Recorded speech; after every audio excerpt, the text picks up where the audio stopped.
اور پھر آخری عشرہ تو ایسا ہے کہ جس کے اندر پھر یہ رات جس کا تذکرہ خود قرآن نے کیا ہے، اس کے بارے میں خود اللہ کے نبی صلی اللہ علیہ وسلم نے فرمایا کہ یہ جو آخری طاق راتیں ہیں، 21 کی رات، 23 کی رات، 25 کی رات، 27ویں کی رات اور 29ویں کی رات، یہ 5 راتیں ایسی ہیں، ان راتوں میں سے کوئی نہ کوئی ایک رات شب قدر ہو سکتی۔ اب آپ سوچئے، اب تو الحمدللہ اس کے اندر بھی فرق آ گیا ہے، ورنہ ایک زمانہ تھا کہ ہم لوگوں نے ایک رات کو فکس کر رکھا تھا کہ 27 ہی کی شب کے اندر جاگنا ہے۔ لیکن اللہ کے نبی صلی اللہ علیہ وسلم فرما رہے ہیں، صحابہ کہتے ہیں کہ ہم مسجد کے اندر بیٹھے تھے، اللہ کے نبی صلی اللہ علیہ وسلم تشریف لائے اور آپ صلی اللہ علیہ وسلم نے فرمایا، میں آیا تھا تمہارے پاس تمہیں مطلع کرنے کے لیے، خبر دینے کے لیے، یہ بات بتانے کے لیے کہ شب قدر کی کون سی رات ہے۔ خرجت لأخبركم بلیلۃ القدر فتلاها فلان و فلان، میں آیا تھا تمہیں شب قدر کے بارے میں بتانے کے لیے کہ کون سی رات ہوگی، لیکن راستے میں فلاں ایمان والا فلاں ایمان والے سے اختلاف کر رہا تھا، لڑائی کر رہا تھا۔ ان کی کیا لڑائی رہی ہوگی صحابہ کی، آپ اندازہ کیجئے، وہ اختلاف کر رہے تھے، اس کے نتیجے میں اللہ تبارک و تعالیٰ نے اس رات کو واپس اٹھا لیا، فتلاہا فرفعت عسى ان يكون خيرا لكم، ہو سکتا ہے اسی کے اندر تمہارے لیے بہتری ہو۔ اور وہ بہتری کیا ہے کہ علماء نے اس کی تشریح کی ہے کہ ہو سکتا تھا کہ رات متعین ہے، لیکن متعین فکس ہونے کے باوجود کوئی ایسا اللہ کا نافرمان بندہ کہ اس کو کوئی احساس نہیں ہے، وہ پھر بھی اس میں شراب پی رہا ہے، وہ پھر بھی اس میں کوئی غلط کام کر رہا ہے، تو اللہ کو جلال آ سکتا تھا اور اس کے اوپر اسی وقت غضب نازل ہو سکتا تھا۔ لیکن چونکہ اب یہ فکس نہیں رہی تو اس وجہ سے تھوڑی سی گنجائش ہو گئی، تو اللہ تبارک و تعالیٰ نے اس رات کی تعیین کو، فکسیشن کو واپس اٹھا لیا، فتلاہا فلان و فلان فرفعت عسى ان يكون خيرا لكم فالتمسوها في التاسعة والسابعة والخامسة۔ اب اس کو 29 کی شب میں، اس کو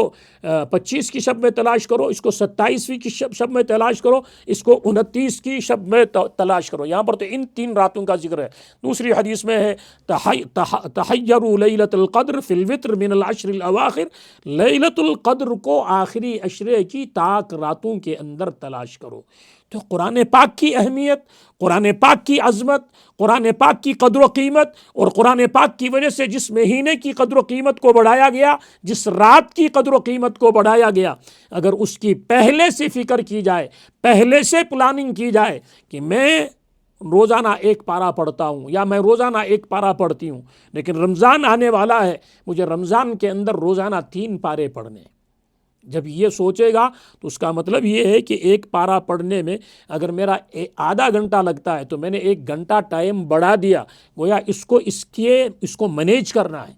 اس کو فکس کرنا ہے کہ کیسے یہ 3 پارے میرے پورے ہوں گے۔ میں رمضان سے پہلے سبحان اللہ والحمد للہ ولا الہ الا اللہ واللہ اکبر ولا حول ولا قوت الا باللہ العلی العظیم ایک تسبیح پڑھا کرتا تھا یا پڑھا کرتی تھی، لیکن رمضان کے اندر میں اس کو ڈبل کروں گا، رمضان کے اندر درود کو ٹربل کروں گا، رمضان کے اندر استغفار کو بڑھاؤں گا، رمضان کے اندر، رمضان سے پہلے میں تھوڑا بہت صدقہ کیا کرتا تھا، صدقہ کیا کرتی تھی، لیکن رمضان کے مہینے کے اندر مجھے صدقے کو بڑھانا ہے۔ کیوں؟ اس لیے کہ 1 روپے کا ثواب 70 روپے کے برابر، 1 نفل کا ثواب فرض کے برابر، فرض کا ثواب 70 فرض کے برابر۔ لہذا یہ ایک ایسا سیزن آ رہا ہے جس کی اللہ نے بھی اور اللہ کے نبی صلی اللہ علیہ وسلم نے بھی عظمت بیان کی ہے، قدر و قیمت بیان کی ہے۔ اگر ہم